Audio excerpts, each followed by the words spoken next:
புஷ்பா 2 படம் எந்த அளவுக்கு அந்த படம் கமர்ஷியலாக ஹிட்டோ, கிட்டத்தட்ட 11-12 நாள்லேயே 1500 கோடி கலெக்ஷன் அள்ளிச்சோ, அதற்கு அப்படியே உல்டாவா அந்த படத்தை பற்றின பல சர்ச்சைகள் உருவாயிடுச்சு. குறிப்பாக அந்த முதல் நாள் முதல் காட்சியிலே பார்த்தீங்கன்னா ஒரு பெண்மணி இறந்துட்டாங்க. அவங்களோட மகன் சிகிச்சைக்கு இருந்தார், அந்த சிறுவனும் இறந்துட்டாரு. ஸோ இப்படி மிகப்பெரிய பூகம்பமாக வெடிச்சிருக்கு அந்த சர்ச்சை. இதெல்லாம் இருந்தாலும் கூட இதற்கெல்லாம் மிக முக்கிய காரணம் நம்ம நடிகர் அல்லு அர்ஜுன் தான் அப்படிங்கிறத அந்த மாநில முதல்வரே சொல்றாரு அப்படிங்கிறது தான் இப்போ ரொம்பவே அதிர்ச்சியா இருக்குது.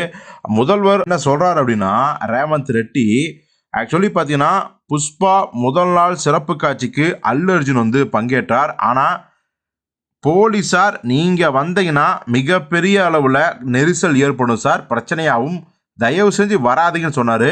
போலீஸ் பர்மிஷன் கொடுக்கல, ஆனால் அதையெல்லாம் தாண்டி அவர் வந்தார்.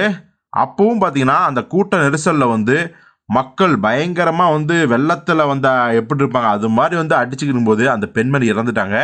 இந்த விஷயத்த அல்லு அர்ஜுன்கிட்டயே போலீஸார் சொன்னாங்க.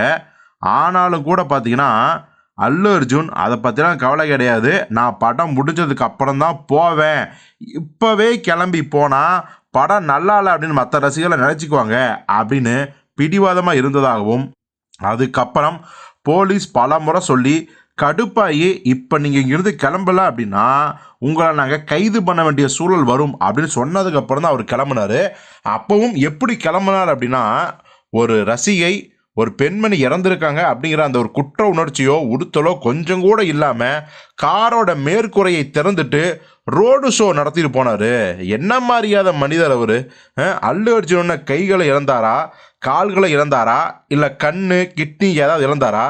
அவரோட வீட்டுக்கு எதுக்கு சினிமா பிரபலங்களை போய் பார்த்து அதை எப்படி ஒரு பெரிய ஒரு கொண்டாட்டமாக மாற்ற வேண்டிய அவசியம் என்ன? நெரிசலில் சிக்கி பாதிக்கப்பட்டவர்கள் குறித்து இந்த சினிமா பிரபலங்கள் யாராவது கவலைப்பட்டாங்களா, கவலைப்பட்டீர்களா அப்படின்னு செருப்பால் அடித்த மாதிரி ரேவந்த் ரெட்டி கேட்டிருக்காரு. இவர் கேட்ட ஒவ்வொரு கேள்விக்கும் யாருக்குமே பதில் இல்லை.